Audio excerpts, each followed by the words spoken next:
iniciando mais um programa Presença e Harmonia, uma realização da Ordem Rosa Cruz Amorque, grande loja da jurisdição de língua portuguesa. E hoje estamos com a soror Lúcia Rodrigues Alves, que é educadora e mestre em Linguística Aplicada, e conversamos sobre o poder dos sonhos. Confira!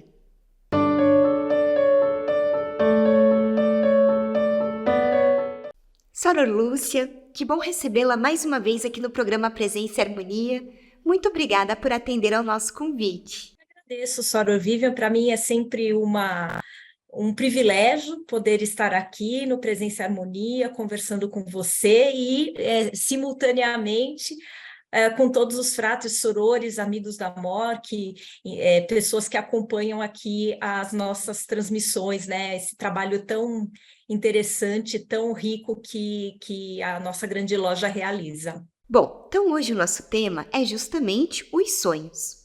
E nós gostaríamos de perguntar como que eles foram encarados, compreendidos ao longo do tempo. É muito interessante, né? Porque, obviamente, o sonho é um fenômeno psíquico, né? Então, ele deve ter existido, com certeza existiu desde a época em que nós fomos os homens e mulheres das cavernas, né?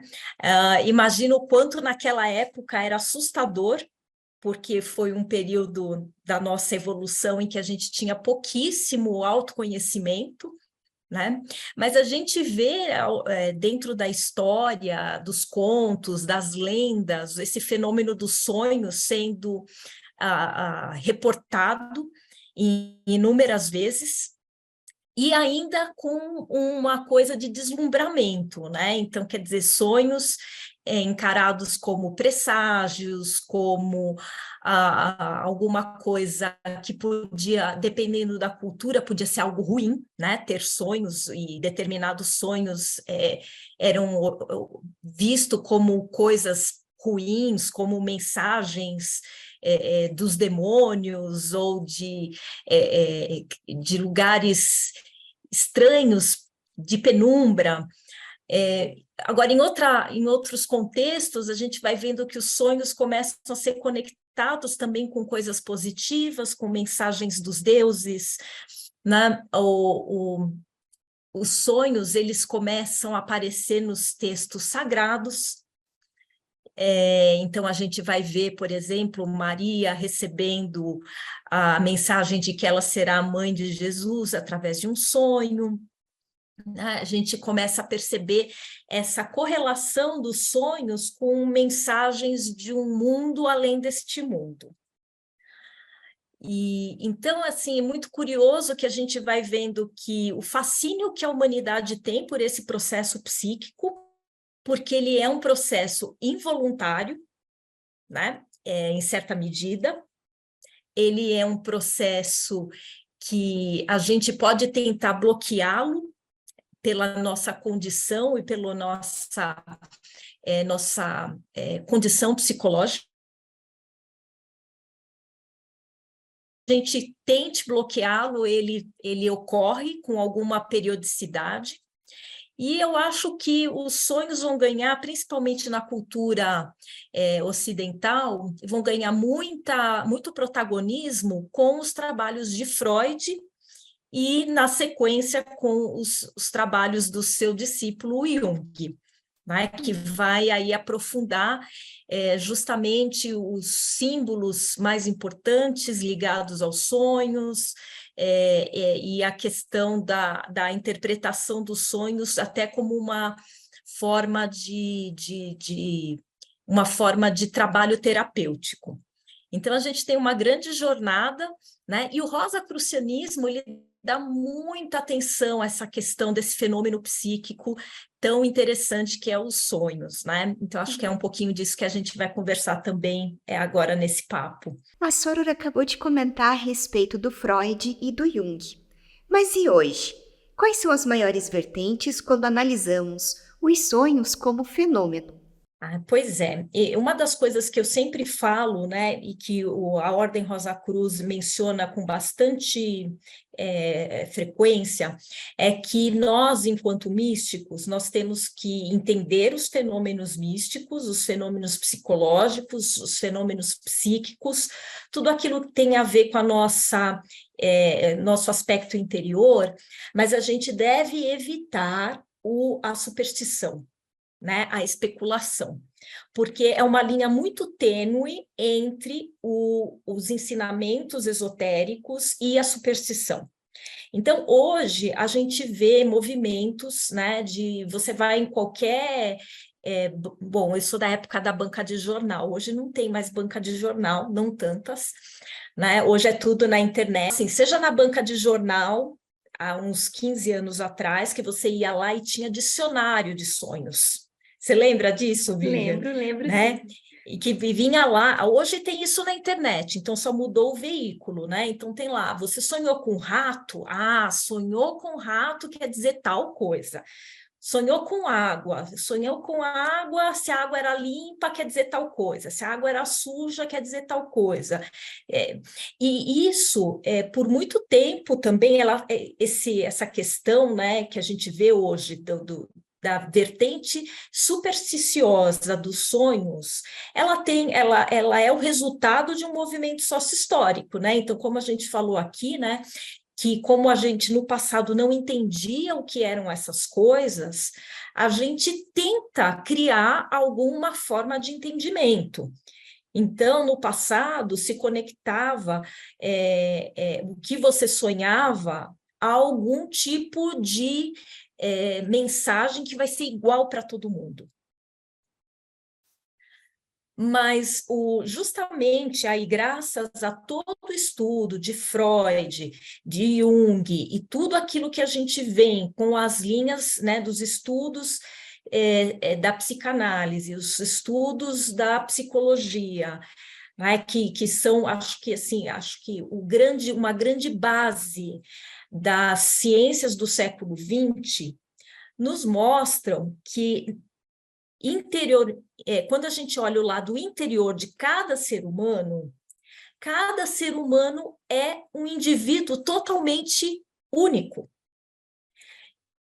Então, é nessa direção que sonhar com água, por exemplo, para mim pode ser uma coisa, e provavelmente será, e para você, Soror Vivian, vai ser uma coisa totalmente diferente, porque está relacionado com a nossa história de vida e como nós relacionamos aqueles aspectos. Muitas vezes, alguns são arquétipos, estão até no consciente coletivo, e então, quer dizer, determinados símbolos que vêm nos sonhos, eles tendem a representar mais ou menos a mesma coisa para a maioria das pessoas da humanidade, mas como aquilo vai se traduzir interiormente falando, é de cada um. Então, eu acho que quando a gente olha hoje, né, e a gente olha os trabalhos sérios sobre a questão dos sonhos, está muito mais no sentido de como cada indivíduo pode olhar os símbolos, os roteiros, as narrativas que surgem dentro desses sonhos e pensar como é que aquilo conversa com a nossa história de vida passada, presente e possivelmente futura. Então, eu vejo que agora no século XXI está cada vez mais claro para nós que sim, algumas coisas podem ser universais, né? Alguns símbolos podem ser culturais, olha que interessante, né? Então, talvez para nós ocidentais, a gente pensa assim, sonhei com rato, não é coisa boa, porque a gente tem, né, uma relação com esse animal que tende a nos levar a pensar nele como algo que é sujo, que traz doenças, que pode nos atacar e tudo mais. Então, tende culturalmente a ser um símbolo que conversa mais ou menos igual para todo mundo, né? Mas se eu tenho um indivíduo que faz, por exemplo, experimentos científicos com ratos, talvez tenha uma nuance totalmente diferente. Então, acho que essa visão individual do que cada sonho pode representar, acho que é a grande tônica do século XXI. Sora Lúcia, você pode contar pra gente qual que é a diferença entre um sonho e um pesadelo? Ah, isso é ótimo, né? Porque tem pessoas que falam assim para mim: eu queria ter só sonhos bons, não queria ter pesadelos, né?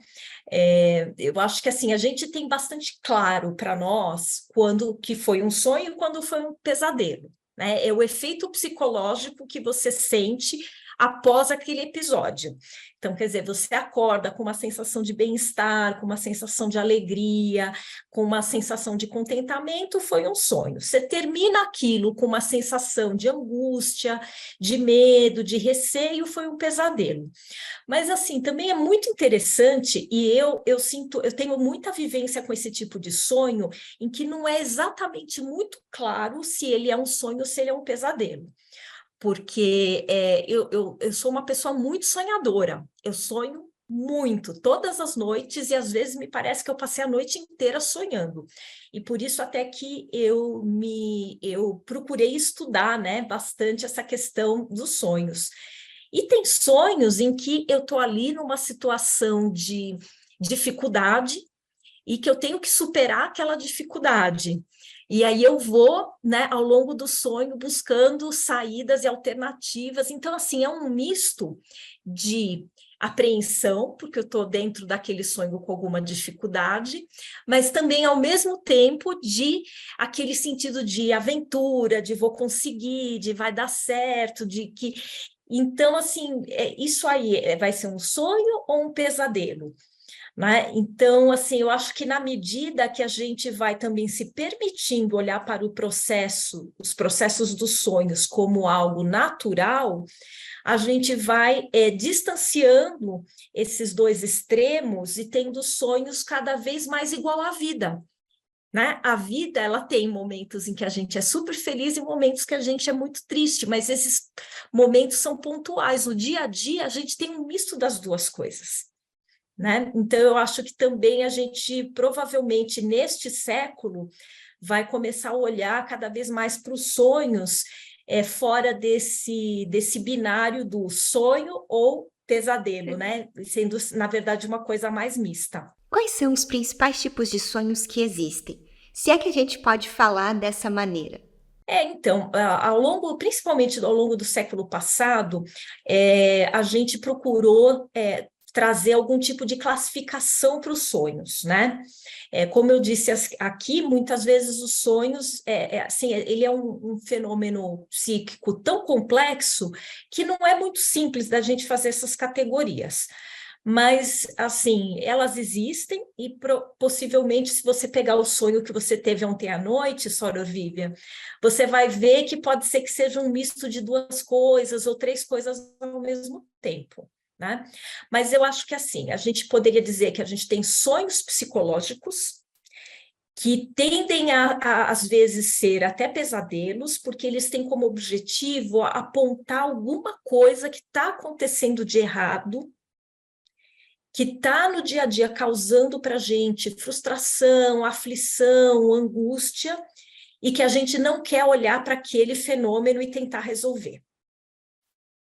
Né? Então, é quando a gente sonha com tempestade e a água subindo, né? Ou quando a gente sonha com algum tipo de perseguição, alguém ou algo, ou algum bicho nos perseguindo, né? Ou quando a gente está dentro de uma casa escura e a gente não sabe muito bem para onde caminhar dentro daquela casa. Então, acho que esse é o primeiro tipo de sonho, e ele é o mais frequente, certamente. E o nosso trabalho como místicos é justamente pegar esse tipo de sonho, pensar sobre ele e tentar resolver a questão. Porque se a gente não resolver, a gente vai continuar tendo aquele tipo de sonho. É quando a pessoa fala, nossa, eu não aguento mais, toda noite eu sonho com... Enfim, e aí conta uma história. O outro tipo de sonho é o sonho comportamental. Então, ele é para nos mostrar também alguma coisa que não está bem, mas aí ele foca em algum tipo de comportamento que a gente tem que não está bem. Então, aí possivelmente a gente sonha com situações em que o nosso comportamento ele ocorre e a gente acaba sendo punido de alguma forma. Então, aí a gente precisa pensar, porque pode ser, sim, um comportamento que a gente quer corrigir, precisa corrigir, ou é um comportamento que a gente tem, porque culturalmente a gente foi ensinado até aquele comportamento, e a gente está se culpando por não tê-lo. Então, às vezes, não é mudar o comportamento, mas é resolver a questão da culpa. O outro tipo de sonho, que esse é o sonho bom, é o que todo mundo chama do sonho bom, é o sonho de compensação. Então, o sonho de compensação, ele normalmente acontece quando o nosso subconsciente percebe que a gente está passando por alguma dificuldade muito grande, que a gente está muito frágil do ponto de vista psíquico, e aí ele nos dá um sonho para nos trazer bem-estar. Então, aí é quando a gente sonha com alguém que a gente amou muito e que, de repente, não está mais com a gente, ou quando a gente sonha fazendo alguma coisa que é muito feliz, ou que nos lembra de um período da infância, sabe aquele bolo da avó? A gente sonha que a gente está comendo o bolo da avó na mesa da cozinha da avó e a gente fica super feliz. Então, são sonhos compensatórios. Eles também são muito bons, a gente adora tê-los, mas normalmente a gente não reflete sobre esses sonhos. Né? Quer dizer, se eu sonhei, se eu tive um sonho compensatório, se eu estou tendo muitos sonhos compensatórios na semana, quer dizer que tem algo que não está bem. E por isso o meu psíquico está me colocando algum tipo digamos assim, é como se você, no sonho, fosse sentar numa cadeira de massagem. Você vai sentar na cadeira de massagem porque você está com dor nas costas. Então, vamos tentar resolver a dor nas costas? A gente prefere o pesadelo ou o sonho bom? A gente sempre prefere o sonho bom. Mas os dois, eles nos apontam para alguma coisa da nossa vida que a gente precisa refletir, ou mudar, ou enfrentar, ou resolver, né? Agora, tem sonhos mais místicos. Eu não sei se você ia perguntar sobre isso. Isso, Soror, depois nós temos uma pergunta a respeito. A gente pode conversar um pouquinho, não tem problema. Então, nos sonhos mais místicos, nós temos 3 categorias, tá? O sonho criativo. Normalmente, o sonho criativo é quando a gente quer resolver algum problema, a gente quer procurar uma solução para alguma coisa e a gente não sabe como resolver. A Ordem Rosa Cruz fala muito para a gente fazer essas perguntas difíceis para o nosso subconsciente, que irá buscar lá no inconsciente, né, que possivelmente tem ali um pezinho dentro do chamado inconsciente coletivo, a resposta para aquilo. E aí, aquela resposta é muito comum que ela apareça para nós nos sonhos. Esses são os sonhos criativos. Então, é como se fosse uma intuição em forma de sonho. Muitos inventores e muitos cientistas reportam que descobriram coisas através de sonhos. Então, esse é o sonho criativo. A gente também tem o sonho telepático. Então, também muitas pessoas... Esse é um sonho que eu tenho pouquíssimo, pouquíssimo. Quando a gente sonha que falou para alguém alguma coisa. Aí você liga para a pessoa no dia seguinte, a pessoa fala, nossa, sonhei com você.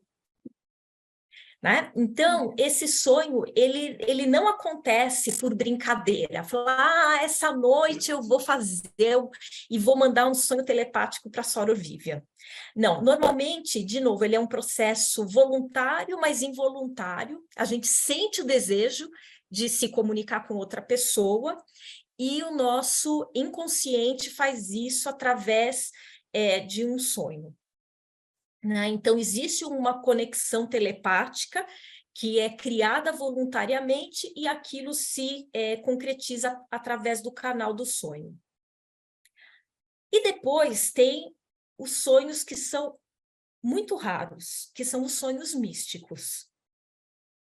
São sonhos com cenas luminosas, sonhos em que a gente se conecta com seres angélicos. Independente de você acreditar ou não, são formas místicas que conversam com o que existe de mais divino na sua natureza. Então, às vezes você vê, né, as pessoas que são muito ligadas, às vezes, a Santa Teresinha, né? Aí sonha com Santa Teresinha. É porque Santa Teresinha, para aquela pessoa, é a forma com que ela se relaciona com a sua própria divindade. Então, são sonhos que a gente tem com seres angélicos, com mestres cósmicos, com formas luminosas, ou com a nossa personalidade, né, viajando pelas hostes do universo. São sonhos que, às vezes, a gente tem com pessoas já falecidas. E, assim, são sonhos que têm uma função mística. Então, provavelmente, eles são para nos fazerem despertar para determinados momentos espirituais da nossa experiência terrestre, ou para nos ligar para uma missão cósmica que precisa ser iniciada. Eles têm a função de abrir os nossos olhos espirituais para determinados ensinamentos que a gente tem que viver nesse plano. E, às vezes, a gente tem o sonho místico, mas vai entendê-lo só em sua plenitude algum tempo depois. Então, assim, esses são os sonhos que a gente, como místico, né, busca criar canais para tê-los, para que a gente justamente possa fazer a conexão entre o espiritual e o terreno da melhor forma possível. E, Soror, com base nisso que a Soror estava nos explicando, como podemos saber se realmente tivemos um sonho de natureza mística? Então, né? É tão interessante porque essa pergunta é muito boa. Porque, assim, se eu tenho sonhos psicológicos, os comportamentais, os de compensação, como é que eu vou saber, por exemplo, eu sonho com um tio que eu amava muito e que já não está entre nós. Como é que eu vou saber se ele era só um sonho de compensação, né? Porque eu amava, então estar perto dele vai me trazer bem-estar e tudo mais, ou se é um sonho místico, ou seja, se a minha psique, por conectar na figura desse tio, me abre, né? Me permite estar mais aberta para influxos espirituais, então usa essa figura para me trazer uma mensagem mística. Né? Então, é curioso isso. Mas eu sempre digo assim, que não é uma perspectiva minha, mas uma perspectiva da Ordem Rosa Cruz, de que quando a gente tem um sonho místico, normalmente a gente é quase que possuído por uma sensação de paz profunda muito grande. Não é aquela alegria, aquele contentamento do sonho compensatório.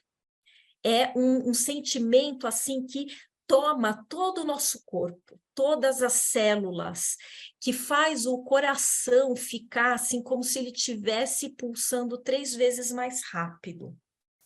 A gente sente, depois de um sonho místico, verdadeiramente que a gente teve uma comunhão espiritual. E, normalmente, essa sensação, ela demora, pelo menos 1 hora para ir embora. Essa sensação, ela é tão impactante que a gente tem certeza de que foi um sonho místico. Então, assim, se eu contar para você, Vivian, um sonho místico que eu tive e um sonho compensatório, você não vai conseguir dizer qual que foi qual, porque você não está sentindo as sensações e a elevação da vibração dentro do seu aspecto interior. Então, eu acho que é desta forma que a gente consegue diferenciar uma coisa da outra. Sora Lúcia, nós também temos a questão dos sonhos lúcidos. Você pode explicar para a gente o que seriam eles? Ai, os sonhos lúcidos. Ai, todo mundo fala, né, dos sonhos lúcidos. Tem muita gente pesquisando sobre os sonhos lúcidos.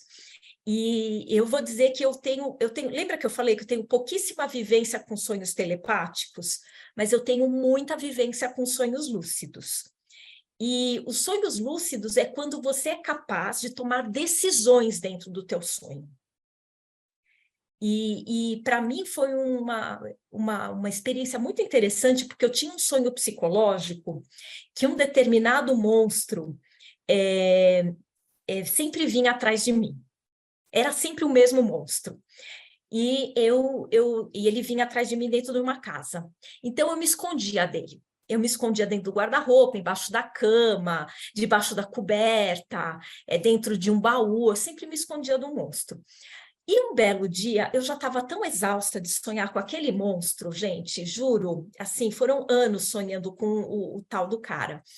E sem conseguir resolver até o problema que eu tinha que resolver, né? Acho que em algum momento eu resolvi, e num belo dia, num sonho, que o tal do monstro veio atrás de mim, eu estava dentro do guarda-roupa, eu falei assim, quer saber? Eu tô cansada de fugir desse monstro. Eu peguei um cabide, coisa ridícula, né? Eu peguei um cabide, abri a porta e comecei a bater no monstro com o cabide, como se um cabide fosse fazer alguma coisa. Mas eu tomei uma decisão naquele momento dentro do sonho, e foi a partir desse ponto que eu comecei a ter sonhos lúcidos.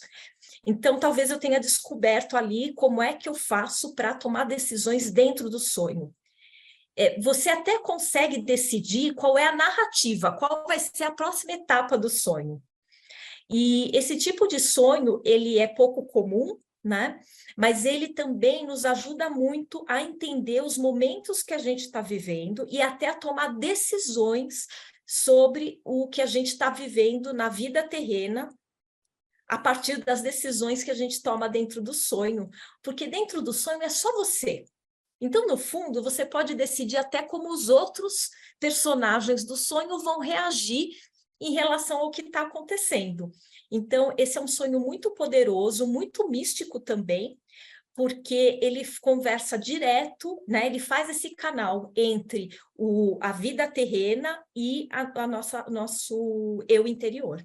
E nesse gancho, então, qual é o entendimento dos ensinamentos Rosacruzes neste tema a respeito dos sonhos? Olha, eu vou usar uma frase muito simples, que acho que transmite toda a essência da visão Rosacruz sobre os sonhos. Os sonhos têm que ser úteis. Assim, alguns sonhos, eles têm uma utilidade bem casual, né? Então, como eu disse, o sonho de compensação, ele tem um objetivo, né? Que é nos dar o bem-estar quando a gente está psiquicamente fragilizado. Então, eles têm uma utilidade per se. Mas para quem se propõe a ser um estudante Rosa Cruz, a gente tem que olhar toda a nossa atividade de sonhos como ferramentas de autoconhecimento e de desenvolvimento interior. É nesse sentido que eu digo que os sonhos têm que ser úteis. Mais do que serem úteis do ponto de vista psíquico e psicológico, eles têm que ser úteis enquanto uma ferramenta para o estudante de misticismo. Inclusive, a ordem, ela sugere bastante da gente ter na cabeceira um livrinho, um caderninho, para que a gente no momento em que tem um sonho importante, da gente anotar aquele sonho, porque às vezes a gente sonha, acorda, depois dorme de novo e aí esquece o que sonhou. Então, esse registro, por mais rapidinho que a gente faça, nos ajuda a olhar no dia seguinte e refletir e realmente fazer daquele momento em que a gente não está nem no mundo espiritual e nem no mundo material, o que é que está acontecendo e aonde a gente pode melhorar como seres humanos. Muitas vezes eles têm como natureza nos trazer mensagens, né? Nos trazer revelações, descobertas. Como eu disse, alguns deles a gente vai pegar o início da mensagem e só vai encontrar a revelação mesmo um pouco depois. Então, é muito importante que os sonhos místicos, eles trazem, né, aquela sensação de paz profunda, de conexão com o divino. Talvez a gente tenha sonhos místicos 3, 4 vezes na vida toda. Mas aí é que é mais importante ainda a gente anotar e, inclusive, ir escrevendo 2 dias depois, 3 dias depois, uma semana depois, até porque o processo de escrita livre nos ajuda também a nos conectar com o nosso interior. E, às vezes, nesse processo, a revelação que veio parcialmente no sonho místico, ela se finaliza através de um processo de escrita livre, né? Às vezes se realiza com alguma coisa que acontece 3 meses depois que você teve o sonho. Aí você, por aquilo que acontece, você fala, nossa, agora eu consigo entender tudo que aquele sonho queria me transmitir. E, de novo, isso tem que nos ajudar, isso tem que ser útil para nós, para que a gente tome decisões na vida que estejam em compasso com a nossa jornada evolutiva. E Soror, pensando então nesta questão da utilidade do sonho, como a Soror estava nos explicando, o que acontece quando a gente alcança um sonho? A gente pode encontrar novos propósitos e continuar sonhando, mesmo após atingir um objetivo importante? Isso é tão rico que você está colocando, porque a gente simplesmente deita e sonha. Mas a gente deveria pedir os sonhos, né? Pedir os sonhos, então, assim, antes da gente, a gente está ali, né? Se encontrou num propósito, né? Mas a gente quer entender qual é o próximo passo, o que mais que eu preciso evoluir, de que forma eu posso ajudar numa situação. Então, quando a gente deita e que a gente começa a entrar, sabe assim, a gente não está dormindo ainda, mas a gente está naquele processo já de relaxamento para o sono, a gente pedir para o nosso mestre interior, e aí cada um pede como, de novo, né, quais são os arquétipos que falam a sua personalidade e alma, né? Um budista irá pedir para Buda, né? Um muçulmano vai pedir para Maomé, a gente pode pedir para o Deus do nosso coração, para o nosso mestre interior, a gente pode pedir para um mestre cósmico, para um anjo, para um santo, né? Fala assim, olha, me mostre por um sonho o que eu preciso melhorar ainda na minha natureza. Como eu posso ajudar tal pessoa? Como que eu posso buscar contribuir com tal coisa? Ou qual que é a próxima etapa da minha vida? Como eu preciso ainda completar a minha missão cósmica nesta encarnação? Talvez essa resposta não venha naquela noite. Talvez não venha naquele momento, talvez a gente precise pedir muitas vezes.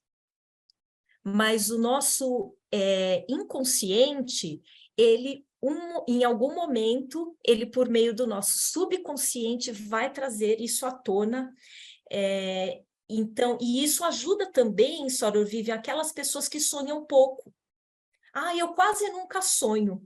Se você começar a pedir ali um pouco antes de dormir, para que você tenha sonhos que te ajudem, eles virão. Peça sempre, peça toda noite. E acolha esses sonhos, mesmo se eles vierem em forma de pesadelo, porque aquele sonho, às vezes angustiante, às vezes ali de uma dificuldade, ele é aquilo que a gente mais precisa para entender onde a gente tem que melhorar. Soror, perfeito! É sempre muito bom conversar com você.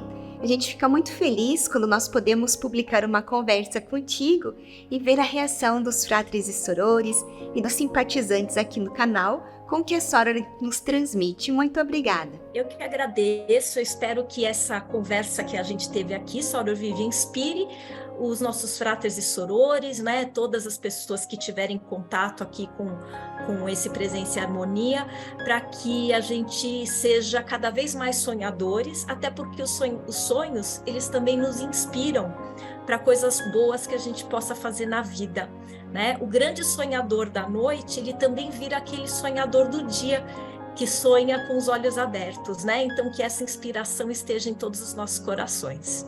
Muito obrigada, Soror! Aproveitamos para lembrar do nosso e-mail, presençaharmonia@morc.org.br. É muito importante para nós essa via de comunicação que nós temos com você que nos assiste.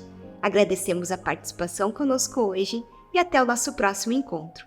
Paz profunda!